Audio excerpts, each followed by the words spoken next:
My name is Paul Miller. Welcome to this session on screenwriting and how to know when you're finished. I'm the moderator today. I've been a producer and executive for more than 20 years. I've worked in the States, Europe, and the Middle East. I'm now based in Athens, and I've produced writer-directors. I've also produced stuff that I developed with a writer and gone on to find a director and make a movie. And I think it's really interesting to examine, as a piece of art, a script, how to know when you're done. And that can be something that's done internally within yourself, and then you have a conversation with yourself. And it also can be done externally, mainly by a producer suddenly telling you that that's enough. And often I think in Europe especially, there's a sort of pressure to shoot by a certain date for funding, and that even exemplifies things more. And I've spent many years developing stuff, and I did something once where we were given 16 weeks from the beginning of an idea to shoot date. So I've also done things very quickly. We have an amazing panel today that kind of covers the gamut of what it is to sort of work on a screenplay. We have Jon Croker, who's our example screenwriter. Jon is based in the UK and has worked on films that you've probably all seen, such as Paddington, Woman in Black, Desert Dancer, and started off life working with directors such as producers such as Paul Heyman, and even before that, working on the Harry Potter series with people like Alfonso Cuarón and Mike Newell. After that, we have Christian Routh, who's based in Barcelona. He's a script consultant and a script editor, and works very closely with writers to get the script to where it needs to be, or in some cases where a producer needs it to be. And is also quite often on the workshop circuit, and we've worked together many times. And we're going to do it in this order, and the final speaker will be Tim Corrie, who is a very respected and agent based in London. He was at a company called Fraser Dunlop for many, many, many years, and then formed United Artists. And he's going to talk to you in particular about the agent's perspective and the difference between helping a writer out and helping a producer, and also give some examples of some of the most well-known writer-directors he's worked with, or writers such as Ridley Scott and Tom Stoppard. So each speaker is going to speak for about 10 minutes or so, and then I might interject occasionally and/or wait to the end to make a few comments, and then I'll open up the floor to Q&A. I think you have a chat, and you can write in the questions, and I will try and answer as many of those as possible, or have those answered as many as possible, or maybe kind of conflate a few of them to try and create a lively discussion between our three panelists. So I will hand it over to Jon. Great, thank you, Paul. So, I mean, yeah, as Paul said, I worked as a writer on the two Paddington movies. I remember I was at the premiere of the first one, and I was sitting behind the director of the movie and its sort of lead writer, a guy called Paul King. And after the film finished and everyone was applauding, I gave Paul a hug to congratulate him because, it seemed to have gone well. And as we hugged, he whispered to me, "Yeah, it's pretty good, but I figured out a better way to introduce the villain at the start of Act 2. Now, obviously, we were a bit late to be doing rewrites, but the thing is, he was right. That did sound like a better way to introduce the villain at the start of Act 2, and that was a problem we've been struggling with throughout the writing of the film. So why did I begin with this story? I guess basically it's to give you the short answer to the title of the discussion. How do you know when you finish writing a script? You are never finished. Either you are fired or the film's distributors take it away from you. And I suppose I believe that script writing, and in fact, I think filmmaking overall, is just retelling the same story over and over again until you're not allowed to anymore. So every time you hand in a script, it will never be finished. It can always be better. There will always be notes about how to make it better, some of which will and some of which won't. So I'm going to sort of begin by slightly reframing the question to the less catchy, how do you know when to share your latest draft? So broadly, let me just explain, the way I see it, there's sort of two types of writing situations. So there's firstly, when you're writing your script speculatively, so a spec script, by which I mean you're writing it for yourself and you're not getting paid to write it. And then secondly, when you're writing on an assignment, when you are getting paid to write it. So the answer for the second situation, writing on assignment, is a bit simpler, because you might have a specific deadline, as Paul said, and sometimes that can be incredibly tight, or slightly less tight. You might, of course, also be able to miss that deadline, but even still, there is a much greater pressure to hand in your script in this situation, especially as the nature, I'm not sure actually about Europe, but in Britain and the US at least, the nature of a writer's deal is that you get paid when you've handed it in. So that's quite an incentive to hand it in. And then just to talk more about the sort of nature of a writing deal briefly, the standard structure is for 2 drafts and 2 sets of revisions, which basically means you get 4 goes at writing the script. Now, in my experience, that's a false description of how many drafts you write, because you want to get it right. You might do a draft for yourself, then get a friend or your agent to read it and give you notes before you rewrite, then hand it in for what is technically your first draft. Or you might submit the draft to your producer or a junior executive who will read it and want to make changes before they hand it to their boss or the studio who are actually providing the money. So because of this, there's this sort of temptation while writing on assignment to hold off delivery as long as possible, to make sure you've got it right before you show it to anybody who has the power to fire you. But by doing this, you start to take your script down certain paths. So whole characters who've been there before can disappear and new ones can emerge and start to take over the story. That's the natural process of writing. But producers and studio executives like to be involved in this process. They might like that character you've just cut. And the whole project might have actually been their idea in the first place. So if you hand something into them that's so different from what they expected, then they might start to worry you to see the film differently to the way that they do, which is a very quick and easy way to get fired. So filmmaking is fundamentally, for me, a collaborative process. If you want to be a sole author who gets all the credit, then you should not be a screenwriter in film. If you end up being the film's director and stealing all of the credit, or working in TV as a showrunner writer and stealing all of the credit, it's still not actually how it works. You still need to be able to collaborate. So screenwriting, I think, is a conversation. So each draft you hand in is one half of a conversation, which basically is going, how about we tell the story like this? And also, you don't want to exhaust yourself. Retelling the story over and over again is tiring. And if you're not careful, you can get bored of the story. You can sort of stop seeing it for what it is. It can stop feeling scary or funny or in any way interesting. So if you spend too long on it and then hand it in and then get a lot of notes on how to change it, you're going to find it a lot harder to muster up the energy to take it all apart again. So it's obviously very tricky to judge and is different on every project. But if you think of it like a conversation, a collaboration, then the key thing, I guess, is to try to get to know your collaborators, get a sense of what they want, of whose approval they need, when they want to hear from you, how they want to hear from you. Keep talking to them. If you don't want to hand in the script yet, then give them a call and talk to them about where you're at. And I guess what I'm saying in terms of writing on assignment, if this is all sounding more political and strategic than creative, then you're right, it is. And this awareness, being political and strategic, is an absolutely vital part of screenwriting. So then on the other side, the question of when to share your spec scripts with the industry is much harder. You want it to be as good as it possibly can be. And you could, of course, in this situation, go on rewriting forever before you think it's ready to share. So what I'd say, though, is find a way when writing on your own speculatively to make it feel like a conversation in the way it does on a writing assignment. Find people whose opinions you trust, who like similar films to you, and ask them to read it. Do a read through with a group of friends. Even if none of you can act, just the process of hearing those words out loud, your words out loud, will change your relationship to them. Now, obviously, if it's notes from someone and thoughts from someone who doesn't work in the industry and is less experienced at reading scripts, you have to take them carefully. But I guess the most important thing to find out, I think, from anybody is sort of, when were you bored? Did you understand everything? What didn't you understand? In other words, keep that conversation going.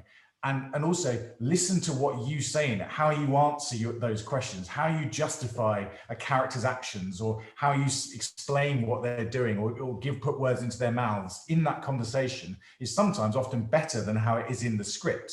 So you've just given yourself your own material for your next rewrite. But also just, you know, in the same way you don't want to exhaust yourself, you also don't want to exhaust your reader or your readers. You know, keep them fresh. Don't give them too many different versions of the script to read. Don't just make a few small changes and then share it again. If you're asking someone to read a new version, make sure it's significantly different.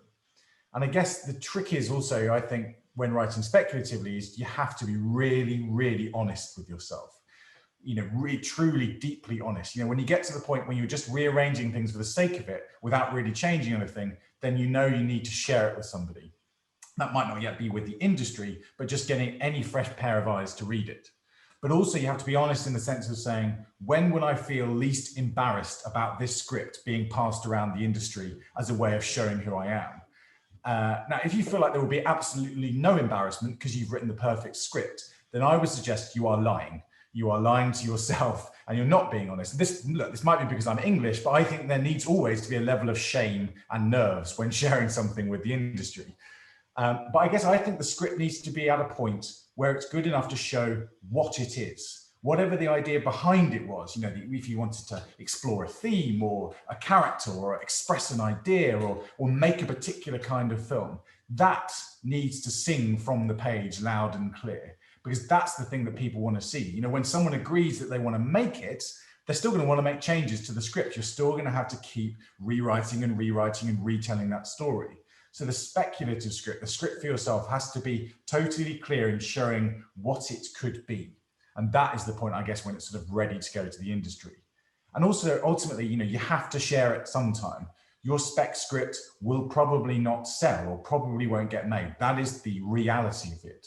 But that shouldn't stop you getting it out there and then get writing the next one. Because that's the other way to answer the question, I guess, to sort of finish, is you have to hand in this script because you need to get working on the next one or the other one or the other one. That is the nature of screenwriting and filmmakers, to have all these things on the go and keep pushing them forward, keep all these conversations going.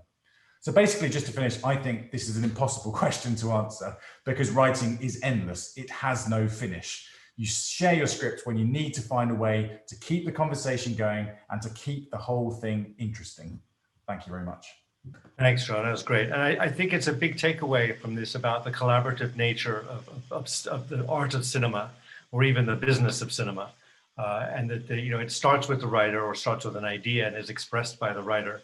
And you need to make sure that you know, you're collaborating and open to collaboration. And I think importantly, you're all wanting to make the same movie. I think sometimes there's a point in which even within yourself, you're not making the film you thought you were making. And certainly if you're working with a producer or a director and a financier, it's really essential that if you're making a romantic comedy, that everybody's signed up for that. And that if it starts to become a thriller, that everybody's actually also signed up for that movement.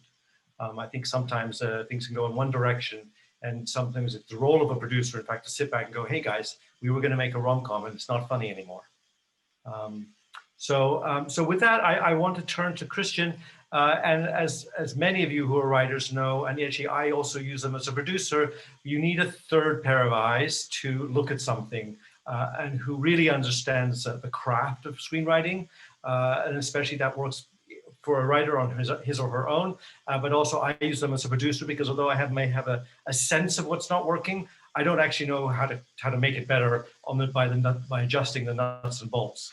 And that's when certainly I turn to somebody like Christian to say, help fix this script for me. So Christian, over to you. Thank you, and hello everybody. And thank you for your wise words, Jon, which I wholly endorse.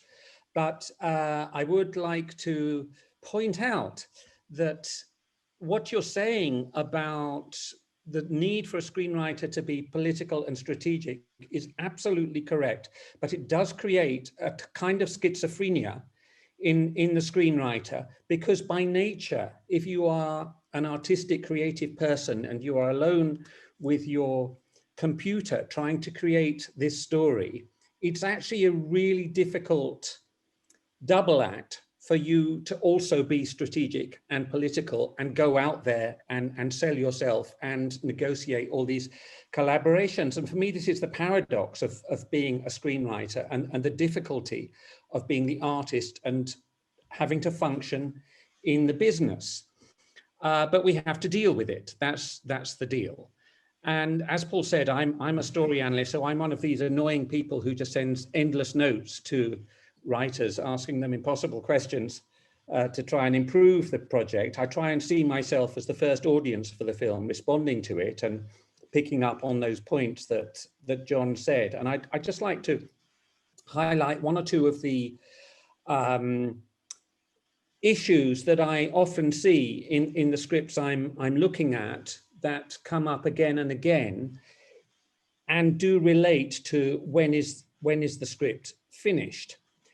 I think probably the main problem I see is that when writers get the feedback that the script is not quite right, they do essentially sticky plaster jobs on the script. They throw more bits at it, but they have a problem at looking at the whole.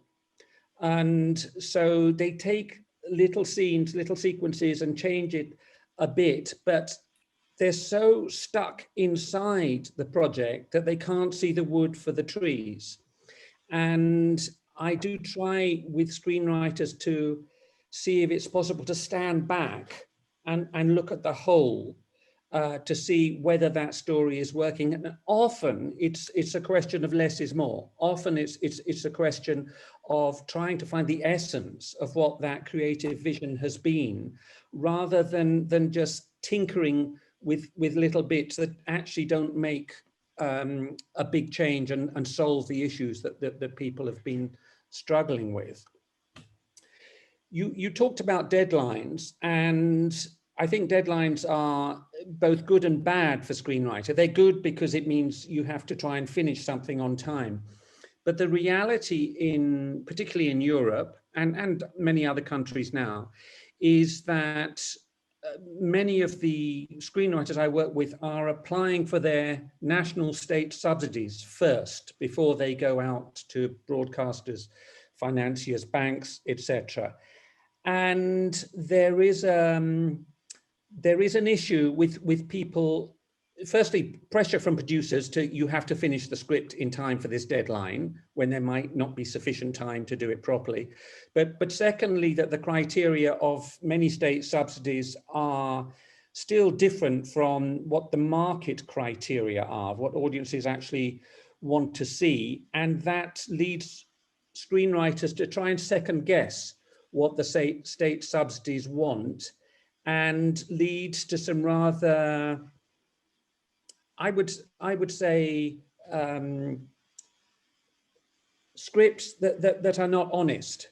They are too much representing a kind of cinema of misery that certainly predominates in Eastern and Central Europe, because that's seen as being an easier way of getting the money if it's dark and depressing, rather than lighter material, which audiences might also want to see, but which is not backed very often by the state subsidies.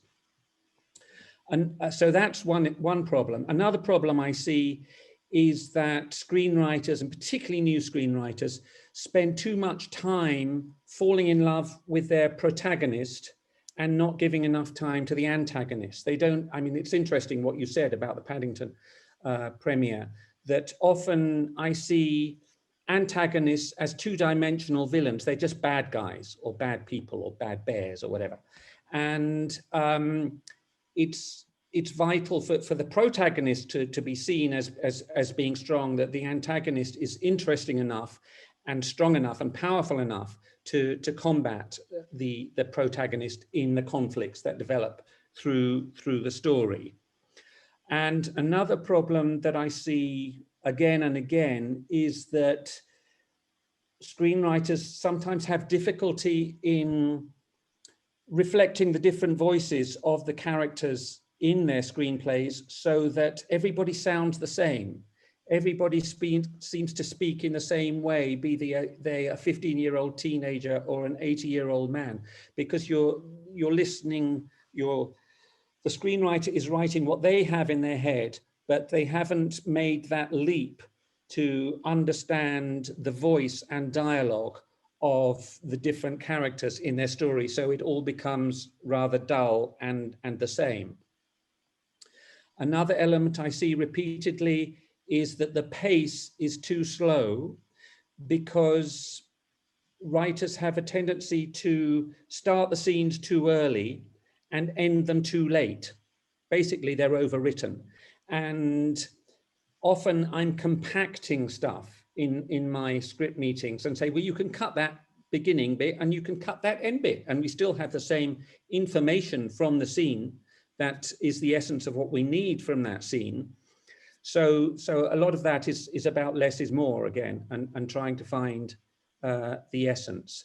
Related to that is the issue of overlong openings, that people spend too long setting up the character, setting up the scene, and there's a sort of impatience that sets in when the story hasn't really started and people are wondering, I wonder what this is about. I know who it's about and where we are, but I don't actually know what the story is. And that particularly applies to the problem of streaming, when the power of the remote control makes people impatient. And so that's why so many of those Netflix shows, people just watch the first few minutes because they're impatient about the story not starting. And then getting back to your point about the political and strategic needs of the screenwriter, I see writers giving insufficient attention to the sales documents that they require to show their work to other people. I'm talking particularly about synopses, log lines, treatments, and being able to pitch their projects successfully. It's still a very big problem in Europe, pitching, despite all the new schemes we have. And I was a film buyer myself before, and you were led in, the door opened by a log line or a synopsis or a title. And we need writers to be able to concentrate a lot on being able to create those documents so that they are seductive and enable them to get that meeting. And just a couple of other points. One is that this does not apply to screenwriters who are not directors. It applies to writer-directors, of which there are an enormous number in Eastern and Central Europe for historical reasons. Quite often I read a script by a writer-director where they think that something is in the script, but it's not there, because they have a director's vision of what the film should be. And we have a discussion about something and they're convinced that it's in the script and it's not there, because they're looking at the script as a document for them to make the film, rather than something for people to invest in. So that is something that comes up again and again with the people I'm working with. Finally, to get back to the start, I would say that structure is the biggest issue in screenplay problems. Nice photography, nice actors, nice views, but the storyline, it's still a problem, and that's that they are too fragmented, many of the scripts I am looking at, and writers need to often get back to the essence of what the idea was so that they can see what the whole of that story is and how it has the impetus to keep the tension going, to keep the viewer attached to it so that they stay with it, empathize with the characters and see it through to the end. As you say, John, we don't know when that point is, when you are ready. It's how long is a piece of string. But the best thing writers can possibly do is have a trusted ally, as you said, who can be honest with them about whether it's ready to be presented to the market or not. Thank you very much. Great, Christian, thanks. And I think after Tim spoke, we're going to come back and ask a couple of questions about working with a writer and versus working with a producer and a writer together, when producers asking for one thing and maybe the writer's unsure how to deliver. But thank you very much for those insights. Tim, you're up. Hi.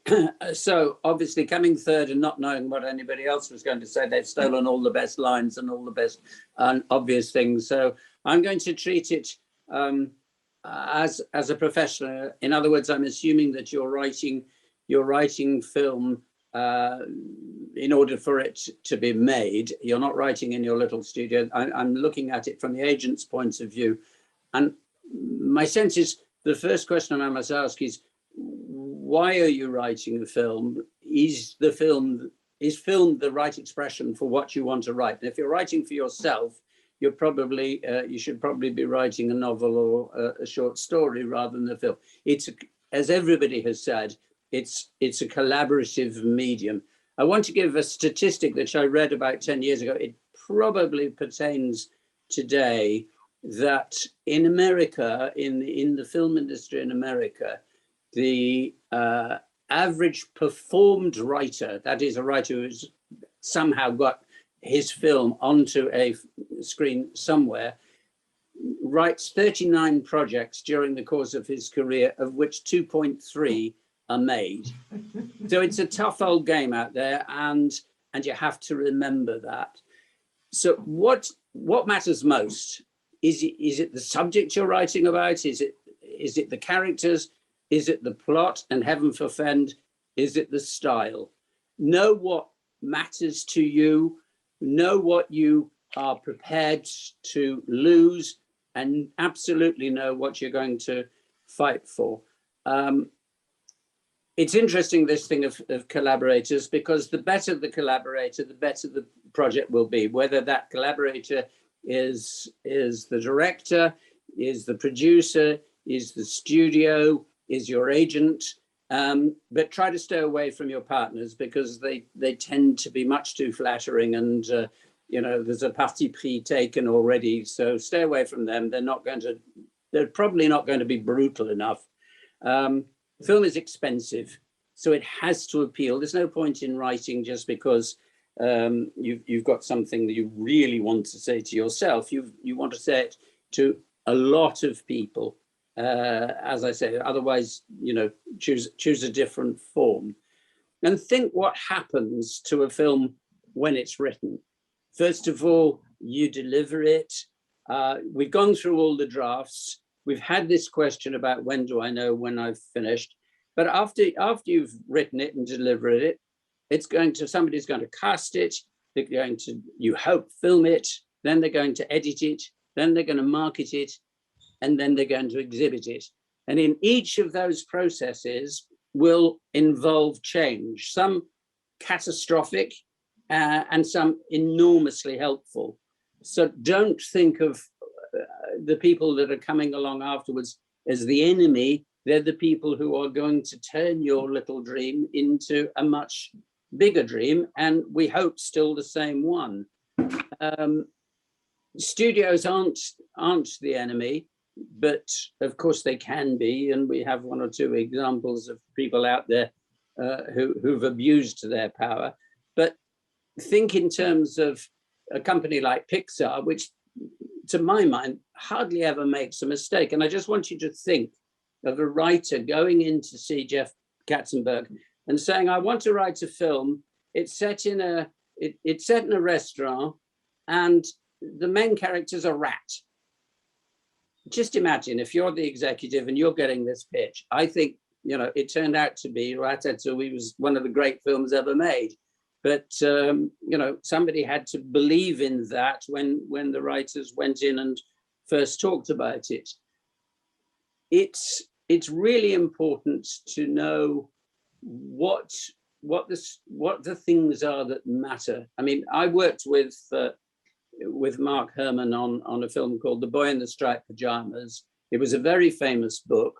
So there were a number of things that mattered. We couldn't traduce that book, but we had to turn that story into something that could be acceptable on film. And of course, any of you who know what I'm talking about will know that it had a very tragic ending. It won't surprise John and Christian and Paul to know that there was a big fight about whether we could actually have the ending that the book demanded we have, because it wasn't the happiest ending in the world, but it was essential. So as a writer, you know, Mark would have not allowed the film to go out had anybody imposed a happy ending on it.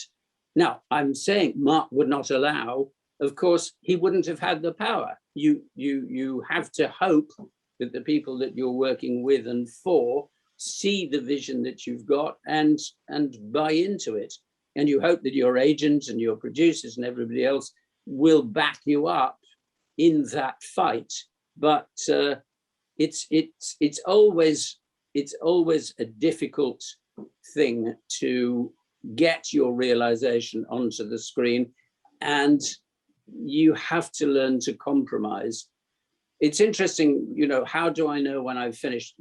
It's said that Richard Curtis did 11 drafts of the film Four Weddings and a Funeral before he showed it to his own agent. It's, as John said, and I think Christian, it's never really finished. But every now and again, you have to know that it should have finished, and maybe you finished it a bit late. I saw a film recently called The Hate That You Give, which for about 90 of its 100 minutes was absolutely wonderful. There was a major scene at the end with the little boy with a gun trying to protect his father, and you know that he's going to fire the gun. And then it went on for another 10 minutes to give it a happy ending, which was awful compared with the story that they were trying to tell. And I think, and I'll offer it just for general people to shoot me down, if they had stopped the film at that moment when the little boy was pointing the gun and just ended there, you'd have had a much better film. Now, would it have been as commercially successful? I don't know. So remember, when you're actually doing this for a living, as John says, you don't have control, but you do have influence, and you have to just concentrate on what the certain things in your script that absolutely matter most, and fight for those and be prepared to discuss everything else all the way through. And good luck. Thank you, Tim. So before I open it up to questions, I wanted to share one thought and see how you all three responded. And you know, I have a friend, and she's a life coach, and she once talked to me about, you know, as a producer, you put a lot of effort into things without getting paid. And she said to me, you know, it's very important to have the idea, the strength enough to just say no. Saying no is also as good as saying yes sometimes. And she suggested when I started on a project, I would say, I'm going to dedicate 100 hours, 500 hours to this project, and keep a note of how many hours I spend on it, and at a certain point, put down the pen, so to speak. And I wondered whether you guys felt collectively, whether there's a sort of almost a point of diminishing returns. Like the more time you spend on it, the less you can change it, and you spend even more time, and the changes become smaller and smaller and smaller. Or, as I guess John alluded to, there's still some big sweeps possible, aka like the Paddington story, that's worth persevering for. And I wondered how you gauge that. I think that sort of, as Christian said, there's a danger you can just be sort of tinkering around the edges. And there are some things, as you get closer and closer to making the film, obviously you do need to make small changes. Like you go on a location recce and there's 3 doors instead of 5 and things like that. And that's good to keep it alive. But I think it's good to keep asking yourself the big questions. Like, just what is this about? Like, as it gets bigger and bigger and bigger, and more and more people start getting involved, and the sort of control of it, like the train is leaving the station, it's still worth going, yeah, but what is it really about? What's the core of it? And have we answered that? And even at that late stage, often you suddenly find like there isn't a scene which expresses that, or there are 3 scenes which don't quite express it, which don't need to be in there. So I think it's always useful to just constantly ask yourself those big questions. And they're the sort of the changes that excite me anyway.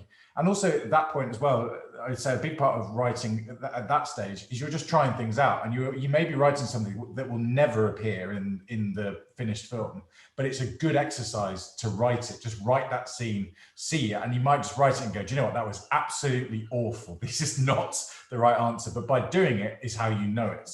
I think that's an important, as Tim said, you're sort of writing, most of what a screenwriter writes will never be seen on screen, but even on the projects that do get seen to be on screen, you've got to be prepared to write things that won't see the light of day to find out what will. Great, thanks. Christian or Tim, did you want to add anything or? Yes, it's an important question. And when I think back to my days as a film buyer, yes, you want the script to be constantly improved and little things changed. But on the other side, from the industry side, if you are a financier or a buyer, it's quite difficult to go on and on and on reading the same script. Each time it comes in, you're sort of more reluctant to read it. So I think the example Tim gave of Richard Curtis, who kept on revising it before sending it out to the market, is the right approach there, that you have to try and work it out yourself. And if you've got the right person with you that you can try out those little bits of tinkering on, that's great.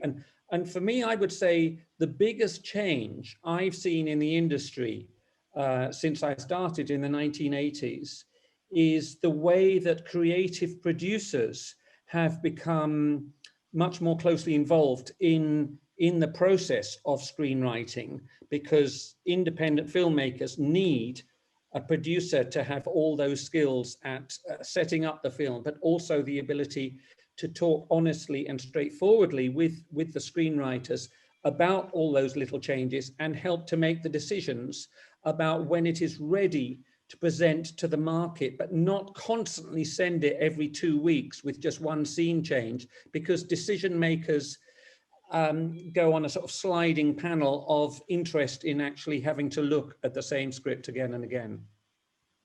Very good point. Very good point. I know when I get scripts with changes, I just ask the writer to just mark the changes.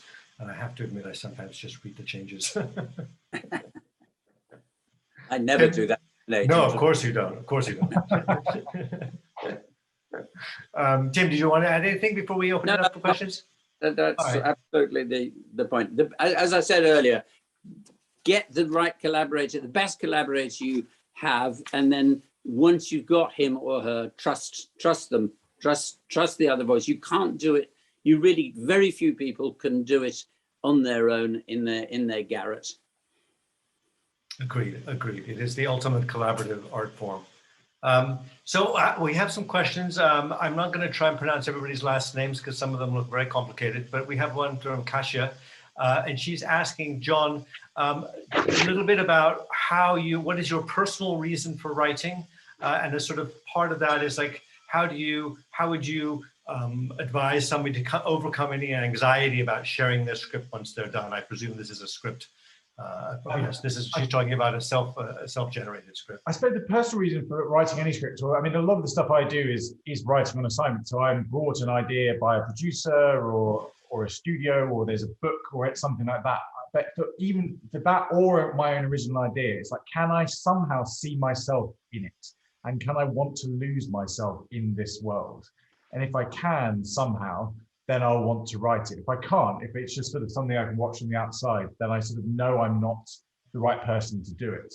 I know I won't be sort of as passionately involved in it. And so I suppose it's about making it feel personal. And that doesn't have to be literal, it needs to involve, a middle-aged man with a beard who lives in England. Like it just can be an idea or a certain moment or a sense of about failure, which I'm interested in exploring, or about family unit, which I'm interested in exploring. And then, I mean, in terms of overcoming the anxiety, I mean, that's where you're having a partner in crime, having anybody else to sort of talk to go, you need to get it out there now. Like that helps overcome the anxiety. There is always going to be anxiety. And I guess it's just that sort of sense of, well, you've got to try. Otherwise, in a way, you're not a writer. If you just keep them all to yourself and no one ever reads it, then you're not a writer. So, go for it. But it is about that sort of having that person you can talk to and go, yeah, I think it's time now. Christian? Yes, you have nothing to fear except fear itself. I mean, the problem is that we are insecure about submitting our work, but we have to take the plunge and go out there and just test the waters and see if it's going to get a reaction. But being, as part of being a screenwriter, is of course dealing with rejection, because whoever you are, you will be rejected. And as John said, sometimes you're fired.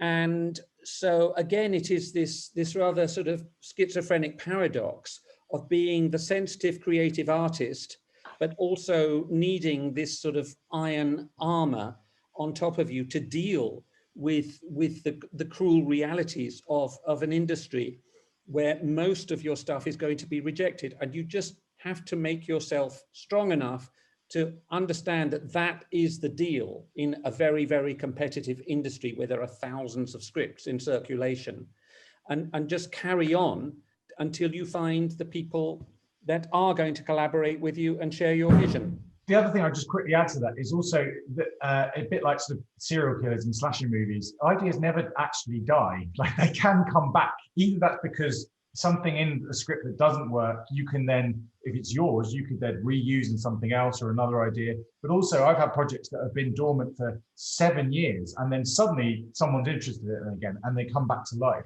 And then also you get to read your work from 7 years ago and realize how terrible it is, which gives you a new impetus to write it again. But that's why it's sort of get it out there, keep trying, because you never know. The industry changes, tastes change, other people become interested. An actor might suddenly read this old script and go, I want to play this role. So that's also why it's worth getting it out there and constantly trying, because you never know. I think that's a good point, because I think that, you know, there's with enough will in the world, you know, most people probably get one thing made, but you can't, that's not the real point. The point is to have a career.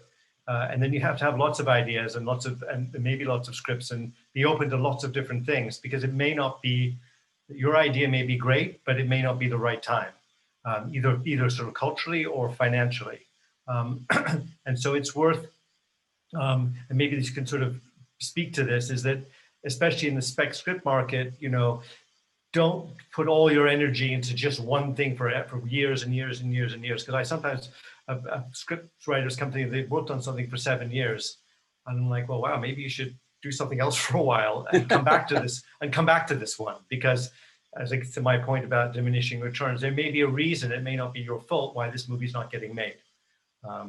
You know, I had a project that I wanted to make before 9/11, and it was about a terrorist attack in the US, and nobody wanted to do it because they didn't believe that would happen. And then nobody wanted to do it because it had happened, you know, so I was screwed both times. And now maybe with enough difference, maybe it could happen, but now I don't have the rights to it, so it doesn't matter. But it was very interesting that the timing of it just didn't work out. I have another question here about, I guess this is a John question again. It's more about, how do you, any advice on how to write in a regular way? This Gonzalo is saying that he writes in very short bits, and how does he, any advice on creating some discipline for yourself to, you know, to move forward? That's certainly the hardest thing with starting out. So when I started out being a screenwriter, I had a day job. I was a script editor. I worked for the what was then the UK Film Council, the government funding body for British film.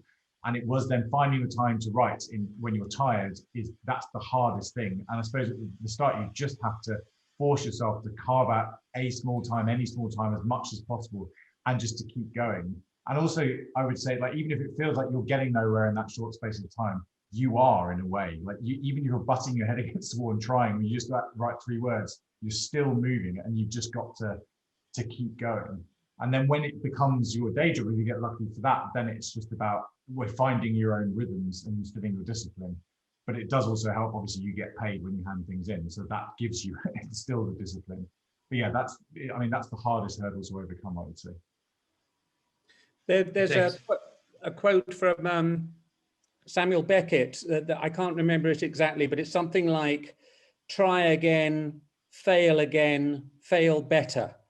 So that when you're stuck, you just need to keep going and make it slightly better than the last time, even if it's not quite there. So it is that ability to just keep going even when it's not going well. Agreed. I have a question here from Penny, and she's a writer and a creative producer, and she's asking a little bit about when people are looking for a one-page pitch and what should, when your experience, John and Christian and Tim, like what to you what entails like a one-page sort of pitch? What are the key elements that you would sort of, it's a little off topic, but I think it's probably questions of some other people have written something similar. So in terms of trying to condense your idea, maybe before you've written or after you've written, to get it out there before people read the screenplay, or to encourage them, I suppose, is the better way of phrasing that. I suppose I always feel like it's like if you're at a party and so you go, what do you do? I'm writing something, and someone goes, what is it? How would you then explain that to somebody to hold their interest? Because what you don't want to go is, well, I'm sort of, I don't know, it's sort of about something, but, and then you can feel the person at the party, even if they're your best friend or you're married to them, sort of wandering off. And it's like that sort of, I think, is the first thing, like, what is it? And just start from there. Don't try and tell all the plot. Just, what is it? How would you do that? And I think that is really important. Like as Christian said, I think that's, as well as part of the industry and part of the process, it's also like, you're just going to, that's how an audience is going to want to see it. Like they're going to go, what is this? And they might read a review or they might hear from a friend, and they've got to be able to go, oh, it's this thing, which is it's a brilliant character study, or it's a story of a rat who is a chef in a restaurant in Paris. And it could be as short as that. It could need a little longer than that. But it's you've got to find that core idea, and I think that, or the core of the idea, and that's what's important. Yeah, because I think if I may say, if you don't get the pitch right, you'll never get the film right. I mean, the pitch is the thing that you're sending to your agent, to your best friend, to your collaborator, whatever it is. And as John says, if you see the person you're telling eyes glaze over halfway through the first paragraph, you're probably in trouble.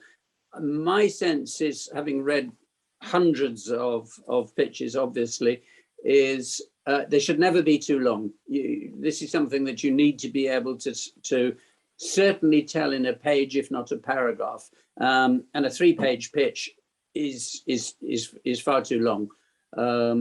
Most of the films that we all remember, we can tell the story or at least the idea in 5 sentences, as John has just said. But that doesn't mean to say that the end result is reducible to absurdity. But nevertheless, when you look at a film and an advertising pitch, you know what it is that in that pitch is saying, I want to go and see this.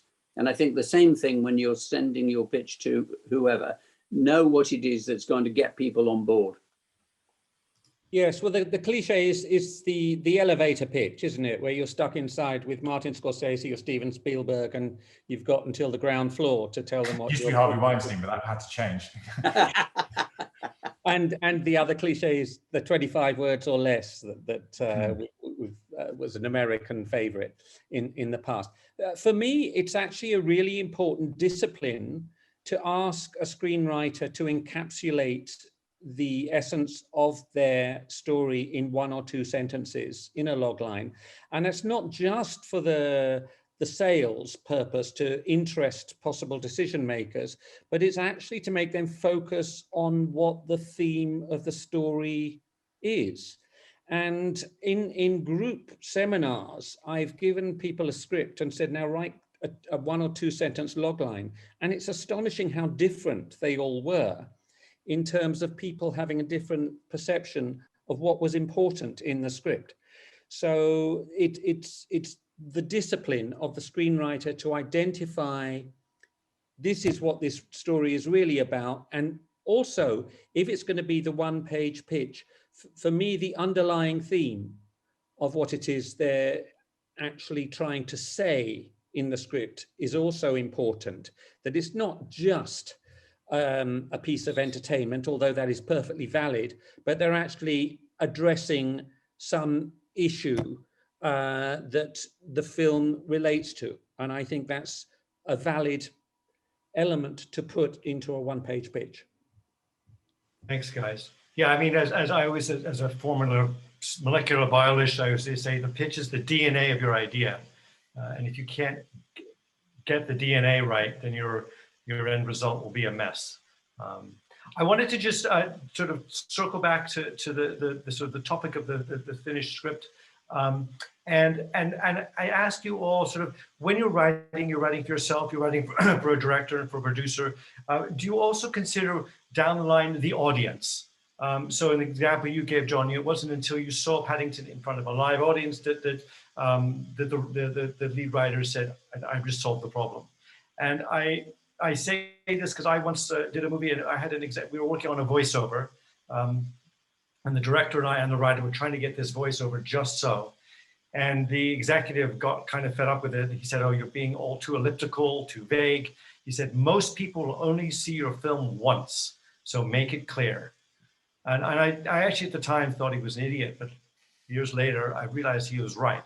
And I thought that I wanted to sort of ask your advice on behalf of the participants, like, how do you, when you're writing, when you're script consulting or as an agent thinking about things, is it worth thinking well in advance so when there's somebody watching your film in a dark room somewhere and how they're going to view it?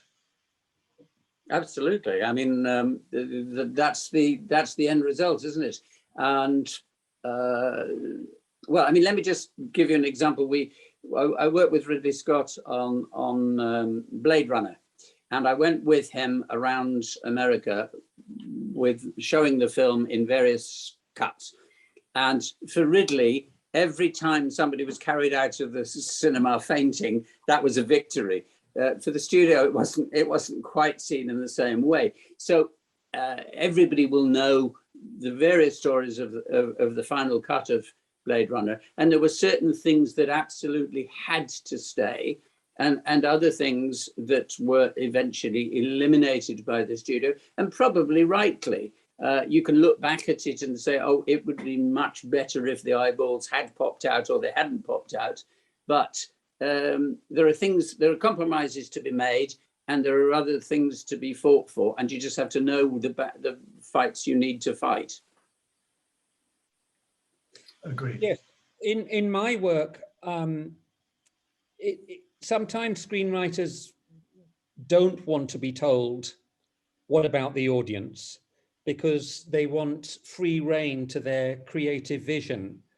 What I personally do is I say in my script meetings, I say, well, I'm the audience, and this is how I'm responding to the material.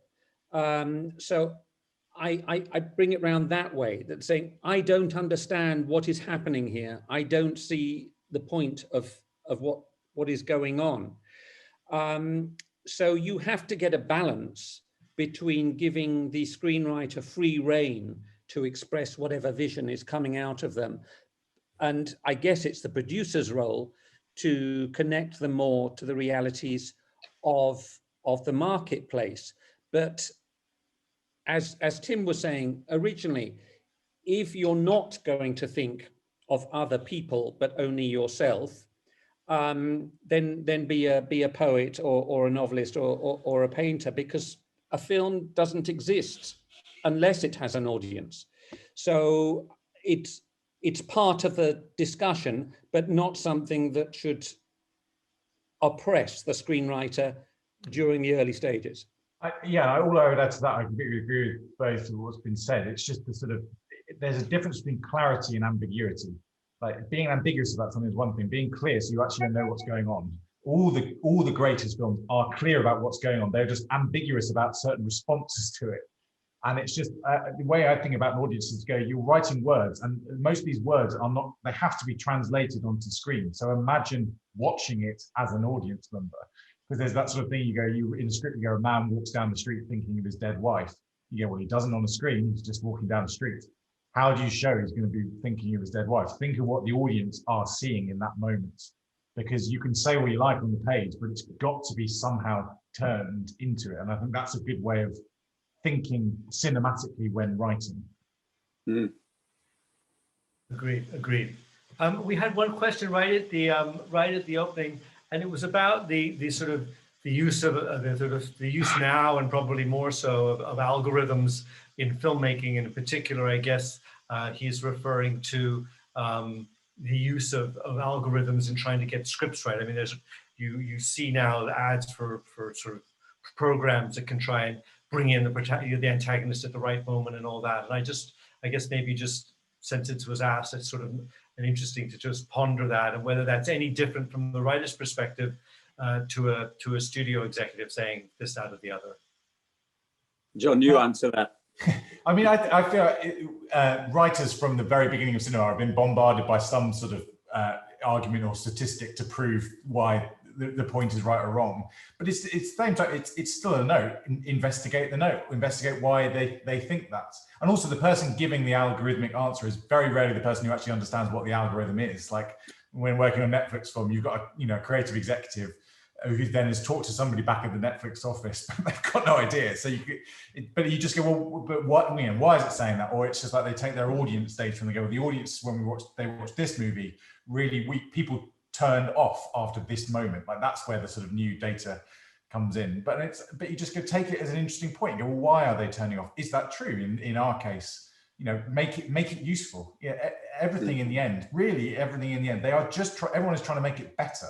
They might be doing it for the wrong reasons or not in the right way, but take everything in that spirit and then try and come up with a better solution and think, well, I think, yeah, maybe, but I think if we do it like this, then that will grab more people's attention. Yeah, I think that's great, John. I think there's something, this segues to something I thought might be worth touching on, is that I think it's very important as a writer to be open to the comments, even if they're idiotic or seem idiotic, and not to get defensive about it. And I'll tell you a small anecdote. I know I work with a screenwriter called John Sayles, and he worked on some of the final drafts of Apollo 13. And Brian Grazer, who's a famous producer of these story minis, was asking John thought at the time kind of puerile questions or juvenile questions, and he just couldn't understand it because he knew Brian's a smart guy. And then he realized, and this is no offense against 14-year-olds, he realized he was asking questions a 14-year-old might ask about the plot and the story and the themes of Apollo 13. So in fact, it was really insightful. He was asking it from to go back to my early point about an audience point of view, but he was asking questions that actually John realized were really good questions. And when he went back to look at the screenplay again, he was able to factor in that demographic in a way, because of course Apollo 13 was also made for teenage boys. Yeah, and I think that is really important, like in that sense of knowing your audience. And that's, you're right, a good producer can do that, because if you know about that early enough, then you can try and get good solutions to the problem. The problem is if you ignore that, and then you've made the movie, and then in the post-production, you have to stick on a voiceover in the Blade Runner set, because you're trying to solve the problem too late and you can't do anything elegantly. Whereas if you've got people voicing those concerns early on, then that you can find smart ways to do it. And it is, yeah, if you are making a family film that needs to be seen by children, then you have to be aware of your audience. That's not sacrificing your artistic vision. If it's a hugely expensive movie, then people have a right to ask those questions if they're giving you all that money. And it's your job to come up with good answers that answer them, but in a way that makes the film better, not worse. If I can just add, though, I think in support of you, the writer, there will be moments when you are told by many people that you've got it wrong. But if in your absolute conviction, having heard the various arguments against the scene or against the character or whatever, if you are determined that what you have done is essential, then stick with it. Know when to fight the fight, because there are battles and wars, and you've got to know which you're going to lose and which you absolutely have to stick with in order to make the film you're trying to make. There's a story about Groundhog Day, the making of Groundhog Day, where the studio wanted there to be a gypsy curse scene. So like a scene where Bill Murray, meets with a gypsy and gets the curse. And obviously the writers did not want to do that at all. It was just the whole point was it just happens. And then what he had there, he had Harold Ramis, the director, who's a great director, also a very good writer, and also very smart about navigating the studio system, who said, just write me the scene and I'll show it to them and I'll prove it's wrong. Like he had to sort of so he forced the writers to actually write the scene he didn't want to write, but in such a way of basically going, I will protect you. We need to show we've done it, and then we can back away from it, which obviously is very risky. And that doesn't always happen. And you don't always have someone with Harold Ramis's clout at that point in his career to protect you. But Tim's absolutely right. If there are things you really believe in, you've got to stick to it. But that's where also the sort of political strategic side sometimes comes into play. How can you win those battles? Yeah, I mean, I think the politics of screenwriting and also directing and producing is very much about the psychology of dealing with people. And in sort of, in sort of what's always sort of in relationship therapies, you have to be seen to be listening, like really listen, even if you think it's a stupid idea. Listen to it so that the executive or the producer feels they're heard, and that you've really considered it, and do consider it. And then even, as John's saying from that story, you can also tactically divert and come and circle around to the idea that, as Tim said, you have in the core of your heart and you know to be right. I think another aspect of that is the screenwriting books and systems and guides that pour out of America in particular, not so much from Europe, where some screenwriters become evangelical about a particular system that one of the Robert McKee, Sid Field, Frank Daniel disciples have written about. And I have an ambivalent relationship with those, because I think they can be useful, but they can also be a straitjacket for screenwriters and the people who are working with them, the collaborators.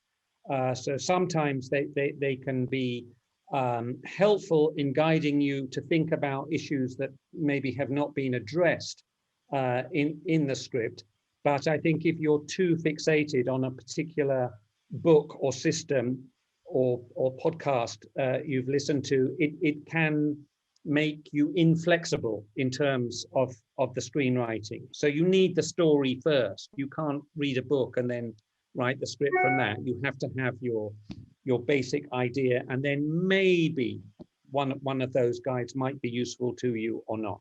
Great, thanks. I have another question here from well, he has TLJ11. He says, as a black writer, he's told often his scripts are not marketable because they're not appealing enough to a white audience. And I guess maybe we can use as an example of writers who have a story they want to tell, but they're being told that it's not going to have a big enough audience. And so maybe there's a way of talking about how to make stories universal. Maybe that will help cover that base for the other participants as well. So I guess, well, any one of you guys can jump in on this one. I mean, look, obviously I'm fortunate because I'm a posh white man. So that gap for me is often very much easier because I went to the right schools and universities. So, like, to be honest about that, it is a problem on that specific front. But I suppose also that I would say that, I mean, just getting anything set up with anybody is always difficult, and you're always told reasons. You will mainly hit a wall with people. Like, it's very rare the projects where you suddenly have everybody wanting to do it. So it's about finding the right producer and partner who will go, it's not a problem. There is an audience for this. So yeah, that's just. I also think there's the fairly obvious point about budget. If your film is going to cost $100 million, then it has to get an awful lot of people seeing it. If your story is something that is quite pertinent and personal to you and can be told for $500,000, it's a very different beast. And of course, none of us has talked about television, but the world that we're all moving into these days, television gives more power to the writer than the film industry traditionally has, and also gives you the possibility of exploring all sorts of stories which hitherto you wouldn't have been able to find an audience for. I mean, I think you've got to find we've all talked about the collaborators, but also just think, what is it going to cost to get this story onto a screen? And then what is the best way and the best medium for the story I want to tell? And also, I think it's where the internet and social media can be used advantageously by producers working with screenwriters in identifying an audience that might be a niche audience for a particular project or a particular group of people before the film is made. So the independent producers and collaborators who can work on that before the film gets into production can find a way of attracting people who might be interested in a niche project by promoting it and talking about it and finding the people who might be involved, so that you build up a herd, a group of people who will be interested in collaborating on the project and want to see it. We're sort of at the sort of wrap up point, I suppose, in a way, and I just wanted to see if anybody had any sort of final comments oh, here we go, here again. Well, this is a question from Ella, and she's asking about, I guess, in the experience of writing, realizing that your theme may have changed, and how to deal with that. And I guess this is a sort of script development question. And she's also asking, how do you know when it's right? So I suppose that's a fairly elliptical question, but I guess maybe, I don't know, who would like to sort of, maybe Christian, this might be a question for you, because I suppose this is a writer struggling with their internal theme and realizing the theme may have changed. I think that's fine if the theme changes, but I would say that stories come first. And if the story has been identified and during the development of that script, the writer has understood that what they thought it was about has actually shifted to something else, I think that's completely valid, because the theme follows the story. It's dictated by the content of what the story is. So I think that's okay, and not anything to panic about, as long as the story is clear. Just to add to that, I would say, I mean, often writing to find your theme, you write to figure out. That's often a really important part of the process. But in terms of the kind of the question of the heading of this talk today, that draft is not the draft you share.